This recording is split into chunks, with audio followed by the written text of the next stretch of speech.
Taif बड़ी खूबसूरत बस्ती हुआ करती थी। बागों की बस्ती थी। फूलों और फलों की महक से हवाएं मखमूर रहती थीं। ताइफ में जाकर दुखी दिल खिल उठते थे। ये जंगजू सरदारों की बस्ती थी। ये सकीफ जैसे ताकतवर कबीले का मरकज था। इस बस्ती के करीब इस कबीले की इबादतगाह थी, जिसमें सकीफ, हवाजन और चंद और कबाइल के देवता लात का बुत रखा था, जो बुत नहीं एक चबूतरा था। ये कबाइल उस चबूतरे को देवता कहते और उसकी पूजा करते थे।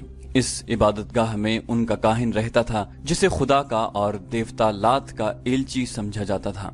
काहिन फाल निकाल कर लोगों को आने वाले खतरों से आगाह कर दिया करता था। काहिन किसी खुश नसीब को ही नजर आया करता था। आम लोगों को काहिन नहीं, इबादतगाह के सिर्फ मजावर मिला करते थे। काहिन को जो देख लेता वो ऐसे खुश होता था जैसे उसने खुदा को देख लिया हो। ताइफ क्योंकि उनके देवता का मस्कन था, इसलिए ये कबाइल का मुकद्दस मकाम था। एक ही महीना पहले ताइफ में जश्न का समा था। यहाँ के सरदार आला मालिक बिन औफ ने अपने कबीले जैसे एक ताकतवर कबीले हवाजन और कुछ और कबीलों के सरदारों को बहुत बड़ी ज़ियाफत में मदऊ किया था। इलाके की चुनी हुई खूबसूरत नाचने और गाने वालियां बुलाई गई थीं। उनके रक्स ने तमाशाइयों पर वजद तारी कर दिया था। उस रात शराब के मटके खाली हो रहे थे। उस रात अहले सकीफ और अहले हवाजन ने अहद किया था कि वो मक्का पर अचानक हमला करके रसूल अकरम सल्लल्लाहु अलैहि वसल्लम और मक्का के तमाम मुसलमानों को हमेशा के लिए खत्म कर देंगे। इन कबाइल के एक ज़ईफुल उम्र सरदार दुरैद बिन अस्सम्मा ने कहा था, उठो और लात के नाम पर हल्फ उठाओ कि हम मोहम्मद सल्लल्लाहु अलैहि वसल्लम और उसके तमाम पैरोकारों को, जिन्होंने मक्का के तमाम बुत तोड़ डाले हैं, खत्म करके अपनी औरतों को मुंह दिखाएंगे। मालिक बिन औफ, जिसकी उम्र अभी 30 साल थी, जोश से फटा जा रहा था। उसने कहा था कि कबाइल का मुतहिदा लश्कर मक्का में मुसलमानों को बेखबरी में जा दबोचेगा। उस रात मालिक बिन औफ, दुरैद बिन अस्सम्मा और दूसरे कबीलों के सरदार काहिन के पास गए थे। काहिन से उन्होंने पूछा था कि वो मक्का के मुसलमानों को बेखबरी में दबोच सकेंगे और क्या उनका अचानक और गैर मुतवक्के हमला मुसलमानों को घुटनों बिठा सकेगा। काहिन ने उन्हें यकीन दिलाया था कि देवता लात ने उन्हें आशीर्वाद दिया है। काहिन ने बड़े वसूख से कहा था, मुसलमानों को इस वक्त पता चलेगा जब तुम्हारी तलवारें उन्हें काट रही होंगी। अब एक ही माह बाद ताइफ का हुस्न उदास था। बस्ती के माहौल पर खौफ व हरास तारी था। अपने देवता लात की आशीर्वाद से और काहिन की यकीन दहानी से सकीफ, हवाजन और दीगर कबाइल का जो लश्कर मक्का पर हमला करने गया था, वो मक्का से दूर हुनैन के मकाम पर मुसलमानों के हाथों पिटकर और तितर बितर होकर वापस आ रहा था। भाग के आने वालों में पेश पेश इस मुतहिदा लश्कर का सालार आला, जवां साल और जोशीला सरदार मालिक बिन औफ था। वो सबसे पहले इसीलिए ताइफ पहुंचा था कि शहर के दिफा को मजबूत बना सके। मुसलमान रसूल अकरम सल्लल्लाहु अलैहि वसल्लम की क़यादत में ताइफ की तरफ बढ़े आ रहे थे। ताइफ के लोगों, ताइफ की गलियों में घबराई घबराई सी आवाजें उठ रही थी। मुसलमान आ रहे हैं, शहर का मुहासरा होगा, तैयार हो जाओ, अनाज और खजूरें इकट्ठी कर लो, पानी जमा कर लो। सबसे ज्यादा घबराहट मालिक बिन औफ पर तारी थी। उसे ताइफ हाथ से जाता नजर आ रहा था। उसे शिकस्त और पसपाई की चोट तो पड़ी ही थी। सबसे बड़ी चोट उस पर यह पड़ी थी कि वो जब शहर में दाखिल हुआ तो औरतों ने उसकी बहादुरी और फतह के गीत गाने की बजाय उसे नफरत की निगाहों से देखा और उसके लश्करियों को बाज औरतों ने ताने भी दिए थे। बीवियां और बेटियां कहाँ हैं जिन्हें तुम साथ ले गए थे? औरतें लश्करियों से तंजिया लहजे में पूछ रही थीं। बच्चे भी मुसलमानों को दे आए हो? ये भी एक ताना था जो औरतें उन्हें दे रही थीं। मालिक बिन औफ ने अपने सामने अपने नायब सरदारों और कमांदारों को बिठाया और उन्हें बड़े तेज तेज बोलते हुए कह रहा था कि दूसरे कबीलों को भी शहर में ले आओ, मुसलमान आ रहे हैं। मालिक बिन औफ ने जरा सा भी आराम न किया। आते ही ताइफ का दिफा करने में लग गया। उसके नायब कमांदार और कासिद पसपा होकर आने वालों को इकट्ठा करने में लगे हुए थे। आधी रात तक वो थक कर चूर हो चुका था। उसने अपनी सबसे ज्यादा हसीन और चहीती बीवी को अपने पास बुलाया। वो आ गई। क्या आपने हल्फ नहीं उठाया था कि मोहम्मद सल्लल्लाहु अलैहि वसल्लम और उसके तमाम पैरोकारों को, जिन्होंने मक्का के बुत तोड़ डाले हैं, खत्म करके अपनी औरतों को मुंह दिखाएंगे? बीवी ने कहा, आपकी फतह की बजाय माथे पर शिकस्त का दाग लेकर आए हैं। आपके हल्फ और अहद के मुताबिक मेरा वजूद आप पर हराम है। मालिक बिन औफ ने गुस्से से कहा, तुम मेरी बीवी हो, मेरी हुक्म उदूली की जुर्रत न करो। मैं बहुत थका हुआ हूँ और मैं बहुत परेशान हूँ। मुझे इस वक्त तुम्हारी जरूरत है। बीवी ने कहा, आपको मेरी जरूरत है, लेकिन मुझे एक गैरतमंद मर्द की जरूरत है। मुझे उस मालिक बिन औफ की जरूरत है जो यहाँ से अहद करके निकला था कि मुसलमानों को मक्का के अंदर ही खत्म करके वापस आएगा। कहाँ है वो मालिक बिन औफ? वो मेरे लिए मर गया है। इस मालिक बिन औफ को मैं नहीं जानती जो अपने कबीले और अपने दोस्त कबीलों की हजारों औरतों और हजारों बच्चे अपने दुश्मन के हवाले करके अपनी ख्वाबगाह में आ बैठा है। वो एक औरत से कह रहा है कि मुझे तुम्हारी जरूरत है। इस हसीन औरत की आवाज बुलंद होकर जज्बात की शिद्दत से कांपने लगी। वो मालिक बिन औफ के पलंग से उठ खड़ी हुई और कहने लगी, आज रात तुम्हारी कोई बीवी तुम्हारे पास नहीं आएगी। आज रात तुम्हारी किसी बीवी को उन औरतों की आहें और फरियादें चैन से सोने नहीं देंगी जो मुसलमानों के कब्जे में हैं। तसव्वुर मिला उन औरतों को, उन नौखेज लड़कियों को जिन्हें तू मुसलमानों के हवाले कराया है। वो अब मुसलमानों के बच्चे पैदा करेंगी। बच्चे जो उनके कब्जे में हैं वो मुसलमान हो जाएंगे। मालिक बिन औफ तो खतरों में कूद जाने वाला खुद सर आदमी था। उसने अपने बुजुर्ग और मैदान जंग के मंझे हुए उस्ताद दुरैद बिन समा की पंदो नसीहत को ठुकरा दिया था कि वो अक्ल होश से काम ले और जवानी के जोशो खरोश पर काबू पाए। अब वही मालिक बिन औफ अपनी बीवी के सामने यूं सर झुकाए बैठा था जैसे दहकते हुए अंगारों पर किसी ने पानी छिड़क दिया हो। उसकी मर्दानगी खत्म हो चुकी थी। तमाम मुसलमानों को खत्म करने गए थे मालिक। बीवी अब इस तरह बोलने लगी जैसे उसकी निगाहों में इतने जर्री और बहादुर शौहर का एहतराम खत्म हो चुका हो। वो कह रही थी, मुसलमानों को खत्म करते करते तुम मुसलमानों की तादाद में इजाफा कराए हो। काहिन ने कहा था कि कौन काहिन? बीवी ने उसकी बात काटते हुए कहा, वो जो मंदिर में बैठा फाले निकालता रहता है। तुम जैसे आदमी अपनी किस्मत अपने हाथ में रखा करते हैं और अपनी किस्मत अपने हाथों बनाया और बिगाड़ा करते हैं। तुमने काहिन से पूछा नहीं कि उसकी फाल ने झूठ क्यों बोला? मालिक बिन औफ उठ खड़ा हुआ। उसकी सांसें तेजी से चलने लगी। उसकी आंखों में खून उतरने लगा। उसने दीवार के साथ लटकती हुई तलवार उतारी और बीवी से कुछ कहे बगैर बाहर निकल गया। ताइफ में रात तो आई थी लेकिन वहां की सरगर्मियां और भाग दौड़ देखकर दिन का गुमान होता था। बाहर से खबरें आ रही थीं कि मुसलमान ताइफ की तरफ बड़ी तेजी से बढ़े चले आ रहे हैं। लोग दिफाई तैयारियों में मसरूफ थे। सबसे बड़ा मसला खुराक और पानी का था। बहुत से लोग पानी जमा करने के लिए हौज बना रहे थे। मालिक बिन औफ इन सरगर्मियों के शोरगुल में से गुजरता चला जा रहा था। लोग इतने मसरूफ थे कि किसी को पता न चला कि उनके दरमियान से उनका सालार आला गुजर गया है। इबादत गाह में वो काहिन जिसने कहा था कि सकीफ और हवाजन मुसलमानों को मक्का में बेखबरी में जा लेंगे, गहरी नींद सोया हुआ था। उसे जगाने की कोई जुर्रत नहीं कर सकता था। वो इबादत गाह के किसी अंदरूनी हिस्से में सोया हुआ था। इबादत गाह के मजावर बैरूनी कमरे में सोए हुए थे। उन्हें किसी के कदमों की आहट सुनाई दी। ये उनके फराइज में शामिल था कि काहिन के कमरे तक किसी को न पहुंचने दें। 2-3 मजावर उठकर बाहर आ गए। एक के हाथ में मशल थी। मालिक बिन औफ। एक मजावर ने मालिक के रास्ते में आकर कहा, क्या कबीले का सरदार नहीं जानता कि उससे आगे कोई नहीं जा सकता? हमसे बात कर मालिक बिन औफ। और क्या तुम नहीं जानते कि एक सरदार का रास्ता रोकने का नतीजा क्या हो सकता है? मालिक बिन औफ ने तलवार के दस्ते पर हाथ रख कर कहा, मैं काहिन के पास जा रहा हूँ। काहिन के कहर को समझ मालिक। एक और मजावर ने कहा, काहिन जो इस वक्त तुम्हें सोया हुआ नजर आएगा वो लात के हुजूर गया हुआ है। इस हालत में उसके पास जाओगे तो। मालिक बिन औफ ऐसी जहनी कैफियत में था जिसने उसके दिल से काहिन का तकद्दुस और खौफ निकाल दिया था। एक तो वो बहुत बुरी शिकस्त खाकर आया था, दूसरे उसकी बीवी ने उसे धुतकार दिया था जिसे वो दिलो जान से चाहता था। उसने मजावर के हाथ में पकड़े हुए मशल के डंडे पर हाथ मारा और उसके हाथ से मशल छीनकर काहिन के कमरे की तरफ चला गया। मजावर उसके पीछे दौड़ा लेकिन वो काहिन के कमरे में दाखिल हो गया। काहिन मुजावरों के शोर से जाग उठा। अपने कमरे में मशल की रोशनी देखकर उठ बैठा। मालिक बिन औफ ने मशल दीवार में उस जगह लगा दी जो उसी मकसद के लिए दीवार में बनाई गई थी। मालिक बिन औफ ने कहा, मुकद्दस काहिन, मैं पूछने आया हूँ कि तुम्हारी शिकस्त का सबब क्या हुआ? काहिन ने उसकी बात पूरी करते हुए कहा, क्या मैंने कहा नहीं था कि एक हाम की कुर्बानी दो? और मुकद्दस काहिन, मालिक बिन औफ ने कहा, तुमने ये भी कहा था कि हाम न मिले तो अपने कबीले से कहो कि अपने खून की और अपनी जानों की कुर्बानी दें। तुमने कहा था कि हाम की तलाश में वक्त जाया न करना। तुमने कहा था कि मुसलमान लड़ने के लिए तैयार नहीं होंगे। क्या तू अपने देवता से बाज पुरस करने आया है कि दुश्मन ने तुम्हें शिकस्त क्यों दी? काहिन ने पूछा। मैंने कहा था ना, पीठ न दिखाना। क्या तेरे लश्कर ने पीठ नहीं दिखाई? तेरे लश्कर में तो इतनी सी भी गैरत नहीं थी कि अपनी औरतों और बच्चों की हिफाजत करता। मैं पूछता हूँ, तुमने क्या किया? मालिक बिन औफ ने पूछा, अगर सब कुछ हमें ही करना था तो तुमने क्या कमाल दिखाया? तुमने क्यों कहा था कि मुसलमानों को उस वक्त पता चलेगा जब तुम्हारी तलवारें उन्हें काट रही होंगी? क्या तुमने हमें धोखा नहीं दिया? क्या ये दुरुस्त नहीं कि मोहम्मद सल्लल्लाहु अलैहि वसल्लम सच्चे हैं जिसने तुम्हारी फाल को झुटला दिया? अगर तुम काहिन न होते तो मैं तुम्हें कत्ल कर देता। अब ताइफ पर बहुत बड़ा खतरा आ रहा है। क्या तुम अपने देवता की बस्ती को बचा सकते हो? क्या तुम मुसलमानों पर कहर नाजिल कर सकते हो?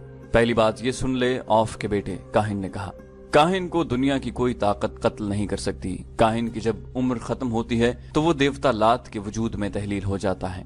तू मुझ पर तलवार उठाकर देख ले। और दूसरी बात यह है कि मुसलमान ताइफ तक पहुंच सकते हैं, यहाँ से जिंदा वापस नहीं जा सकते। जिस वक्त मालिक बिन औफ काहिन के कमरे में दाखिल हुआ था, उस वक्त किसी इंसान की शक्ल का एक साया इबादतगाह की अकबी दीवार पर रेंग रहा था। वो जो कोई भी था वो अपनी जान का खतरा मोल ले रहा था। मालिक बिन औफ ही था जो सरदारी के रोब में रात के वक्त काहिन के कमरे तक पहुंच गया था। ये इबादतगाह सदियों पुरानी थी। अकबी दीवार में छोटा सा शगाफ था। वो इंसान जिसका साया दीवार पर रिंग रहा था उस शगाफ में दाखिल हो गया। आगे ऊंची घास और झाड़ियां थीं। वो इंसान घास और झाड़ियों में से यूं गुजरने लगा कि उसके कदमों की आहट या हल्की सी सरसराहट भी सुनाई नहीं देती थी। वो घास और झाड़ियों में से गुजरकर उस चबूतरे पर जा चढ़ा जिस पर इबादतगाह की इमारत खड़ी थी। उस तरफ के दरवाजे के किवाड़ दीमक खुर्दा थे। वो इंसान खाए हुए इन किवाड़ों में से गुजरकर इबादतगाह में दाखिल हुआ। आगे तारीक गुलाम गर्दिश थी। उस इंसान ने जूते उतार दिए और दबे पांव आगे बढ़ता गया। इस घुप अंधेरे में वो यूं चला जा रहा था जैसे पहले भी यहाँ आया हो। वो गुलाम गर्दिश की भूल भुलैयों में से गुजरता काहिन के कमरे के नजदीक पहुंच गया। उसे काहिन की और किसी और की बातें सुनाई दी। वो मालिक बिन औफ था जो काहिन के साथ बातें कर रहा था। ये इंसान रुक गया। उसे काहिन के कमरे से आती हुई मशल की रोशनी नजर आ रही थी। मालिक बिन औफ काहिन से इतना मरूब हुआ कि वो सर झुकाए हुए वहां से निकल गया। ये इंसान जो करीब ही कहीं छुप गया था आगे बढ़ा। काहिन दरवाजे की तरफ देख रहा था। उसकी आंखें हैरत से खुल गईं क्योंकि उसके सामने एक जवां सा लड़की खड़ी थी। इस लड़की को वो पहचानता था। ये वही यहूदी लड़की थी जिसे एक ज़ईफुल उम्र यहूदी काहिन के पास तोहफे के तौर पर लाया गया था और उस लड़की के साथ उसने सोने के 2 टुकड़े काहिन की नजर किए थे। ये काहिन का इनाम या मुआवजा था। काहिन ने उसे यकीन दिलाया था कि सकीफ और हवाजन के कबीले मुसलमानों को मक्का में हमेशा के लिए खत्म कर देंगे। उसने उस बूढ़े यहूदी से कहा था, देवतालात का इशारा कभी गलत नहीं हो सकता। बूढ़ा यहूदी उस यहूदी लड़की को काहिन के पास एक रात के लिए छोड़ गया था। ताइफ में वो इस खुशखबरी का मुंतजिर बैठा था कि सकीफ, हवाजन और उनके दोस्त कबीलों ने इस्लाम को मुसलमानों के खून में डबो दिया है। लेकिन हुआ ये कि मालिक बिन औफ सर झुकाए हुए ताइफ में दाखिल हुआ। फिर उसके लश्करी कदम घसीटते हुए 2-2, 4-4 की टोलियों में ताइफ में आने लगे। बूढ़े यहूदी की कमर उम्र ने पहले ही दोहरी कर रखी थी। मालिक बिन औफ को शिकस्त खुर्दगी की हालत में वापस आते देखकर उसकी कमर जैसे टूट ही गई हो। उसकी कमर पर आखिरी तिनका उस यहूदी लड़की ने रख दिया जिसे वो इनाम के तौर पर काहिन के हवाले कराया था। मैं हैरान हूँ कि तुम जैसे जहां दीदा बुजुर्ग ने धोखा खाया, लड़की ने उसे कहा था। मैं इस मकरूह काहिन के किसी एक लफ्ज पर यकीन नहीं किया। मुझे उस मकरूह काहिन के किसी एक लफ्ज पर यकीन नहीं आ रहा था। मैंने तुम्हारे हुक्म से अपनी इस्मत कुर्बान कर दी। मेरे हुक्म से नहीं, बूढ़े यहूदी ने कहा। खुदाए यहूदा के हुक्म से तुम्हारी इस्मत की कुर्बानी रायगा नहीं जाएगी। यहूदियों में ये रिवाज आम था जो अभी तक चला आ रहा था कि मैदान जंग में आने से गुरेज करते थे। वो ऐसी चाल चलते थे कि अपने दुश्मनों को आपस में लड़ा दिया करते थे। इसके लिए वो दौलत के साथ साथ अपनी बेटियों की इस्मत भी एक कामयाब हरबे के तौर पर इस्तेमाल करते थे। यहूदियों के माशरे और मजहब में इस्मत और आबरू की कोई कदर कीमत नहीं थी। लेकिन ये लड़की अपनी कौम से बहुत ही मुख्तलिफ साबित हुई थी। वो बूढ़े यहूदी पर टूट टूट पड़ती और कहती थी कि मुसलमानों का कला कमा हो जाता तो वो फख्र से कहती कि उसने इस मकसद के लिए अपनी इस्मत की कुर्बानी दी है। और वो ये भी कहती कि काहिन ने उन्हें धोखा दिया है। रात को जब बूढ़ा यहूदी गहरी नींद सोया हुआ था, ये लड़की उठी। उसने खंजर अपने तकिए के नीचे रखा हुआ था। उसने खंजर निकाला और अपने कपड़ों के अंदर छुपा लिया। वो दबे पांव बाहर निकल गई। हम जानते थे कि हमारा जादू तुम्हें एक बार फिर हमारे पास ले आएगा, काहिन उस लड़की से कह रहा था। आओ, दरवाजे पर खड़ी क्या कर रही हो? लड़की आहिस्ता आहिस्ता आगे बढ़ी और काहिन के करीब जा रुकी। जादू नहीं, इंतकाम कहो, लड़की ने अपनी धीमी आवाज में कहा। उसमें कहर और गजब छुपा हुआ था। मुझे इंतकाम का जादू यहाँ तक ले आया है। क्या कह रही हो लड़की? काहिन ने हैरत ज़दा मुस्कुराहट से कहा। तुम मालिक बिन औफ से इंतकाम लेना चाहती हो? वो जा चुका है। वो मुझे कत्ल करने आया था। क्या कोई इंसान इतनी जुर्रत कर सकता है कि लात के काहिन को कत्ल कर दे? हाँ, लड़की ने कहा। एक इंसान है जो लात के काहिन को कत्ल कर सकता है। वो लात का पुजारी नहीं, वो मैं हूँ, खुदाए यहूदा की पुजारन। लड़की ने पलक झपकते कपड़ों के अंदर से खंजर निकाला और काहिन के दिल में उतार दिया। उसके साथ ही लड़की ने काहिन के मुंह पर हाथ रख दिया कि उसकी ऊंची आवाज न निकले। लड़की ने खंजर निकाला और काहिन की शहरक काट दी। वो बड़े इत्मीनान से काहिन के कमरे से निकली और उस रस्ते जिस रस्ते से वो आई थी इबादत गाह के अहाते से निकल गई। मालिक बिन औफ अपनी ख्वाबगाह में सर झुकाए बैठा था। उसकी चहीती बीवी उसके पास बैठी थी। गुलाम ने इत्तला दी कि एक अजनबी जवान औरत आई है जिसके कपड़े खून से लाल हैं और उसके हाथ में खून आलूद खंजर है। मालिक बिन औफ जो नीम मुर्दा नजर आ रहा था उछल पड़ा और बोला कि उसे अंदर ले आओ। उसकी और उसकी बीवी की नजरें दरवाजे पर जम गईं। वो जवान औरत दरवाजे में आन खड़ी हुई और बोली, जो काम तुम नहीं कर सके थे वो मैं कर आई हूँ। मैंने काहिन को कत्ल कर दिया है। मालिक बिन औफ पर सन्नाटा तारी हो गया। उसके चेहरे पर खौफ की परछाइयां नजर आने लगी। उसने लपक कर तलवार उठाई और न्याम परे फेंक कर लड़की की तरफ बढ़ा। उसकी बीवी रास्ते में आ गई। उस लड़की ने जो कुछ किया है ठीक किया है। बीवी ने उसे कहा, तुम्हें झूठे सहारे और झूठे इशारे देने वाला मर गया है। अच्छा ही हुआ। तुम नहीं जानती हम पर क्या कहर नाजिल होने वाला है। मालिक बिन औफ ने कहा, तुम पर कोई कहर नाजिल नहीं होगा। यहूदी लड़की ने कहा, क्या काहिन ने तुम्हें कहा नहीं था कि काहिन को कोई कत्ल नहीं कर सकता, और काहिन की जब उम्र पूरी हो जाती है तो वो देवता लात के वजूद में तहलील हो जाता है। अगर तुम्हें जुर्रत है तो लात के मजावरों से कहो कि अपने काहिन की लाश लात के वजूद में तहलील कर दें। उसकी लाश को बाहर रख दो, फिर देखो गिद्ध और कुत्ते किस तरह खाते हैं। मालिक बिन औफ की बीवी ने मालिक के हाथ से तलवार ले ली और पलंग पर फेंक दी। होश में आ औफ के बेटे, बीवी ने उसे कहा, अपनी किस्मत उस शख्स के हाथ में न दे जो एक लड़की के खंजर से कत्ल हो गया है। उसने गुलाम को बुलाया और उसे कहा, ये लड़की हमारी मेहमान है, इसके गुस्ल और आराम का इंतजाम करो। मालिक बिन औफ के चेहरे से खौफ का तासुर धुलने लगा। बीवी ने उसके ख्यालों में इनकलाब बर्पा कर दिया। सुबह तुलू हो रही थी जब शिकस्त और गम के मारे हुए मालिक बिन औफ को दो इत्तलाएं मिली। एक ये कि रात को काहिन कत्ल हो गया है, और मजावर ये कह रहे हैं कि रात मालिक बिन औफ के सिवा काहिन के कमरे में और कोई नहीं गया था और न रात के वक्त किसी को वहां जाने की इजाजत है। मजावरों ने ये मशहूर कर दिया था कि काहिन को मालिक बिन औफ ने कत्ल कर दिया है। मालिक बिन औफ को दूसरी खबर ये मिली कि मुसलमान जो ताइफ की तरफ बड़े चले आ रहे थे मालूम नहीं किधर चले गए हैं। ये खबर ऐसी थी जिसने मालिक बिन औफ के हौसले में कुछ जान पैदा कर दी। उसने तेज रफ्तार घोड़ों पर 2-3 कासिद उस रास्ते की तरफ दौड़ा दिए जो हुनैन से ताइफ की तरफ आता था। उसके बाद वो इबादत गाह की तरफ चला गया। उसने लोगों को बड़ी मुश्किल से यकीन दिलाया कि वो मुकद्दस काहिन को कत्ल करने की जरूरत नहीं कर सकता। लोग पूछते थे कि फिर कातिल कौन है। मालिक बिन औफ ने कहा कि वो कातिल का सुराग जल्द ही लगा लेगा। वो यहूदी लड़की को सामने नहीं लाना चाहता। उसने लोगों की तवज्जो उधर से हटाकर मुसलमानों की तरफ कर दी जो ताइफ को मुहासरे में लेने के लिए बड़े आ रहे थे।